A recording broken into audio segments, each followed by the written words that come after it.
Low carb pancake na ginawang taco, pwede ba yun? Yes po, pwede po. Taco style. So, una po, sugar-free na pancake. Then, 3 pieces po na egg. Pagsasamahin lang po natin. Sugar-free po to ha, na pancake.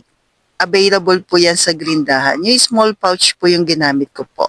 Tapos, lagyan natin ng 2 teaspoon po ng all-purpose cream or heavy cream, pwede rin naman po. Then, 1/2 po na teaspoon ng vanilla, konti lang.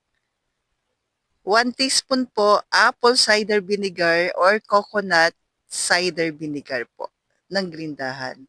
1 tablespoon po ng melted butter. So, ayan na po. I-mix lang natin maigi. Then, kapag ganyan na po, pwede na yan. Pwede ba yan sa non-stick na kawali? Yes, pwede po. Pero this time, dito ko po siya dulutuin para mas mabilis lang po. Mabilis din naman sa kawali, pero ito lang po ang aking gagamitin ngayon. Kung wala, pwede sa kawali. Don't worry po. Saglit na saglit lang din po kasi ito.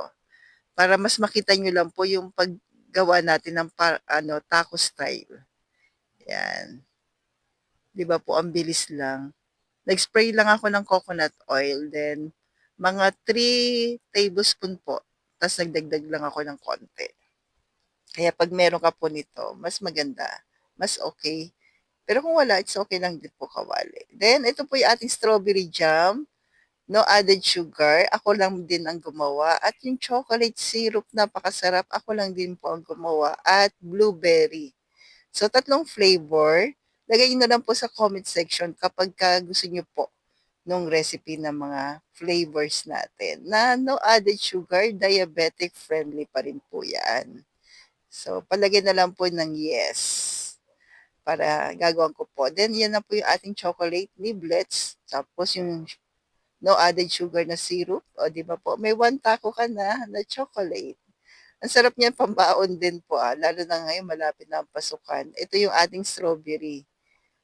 Yan. No table sugar din po yan.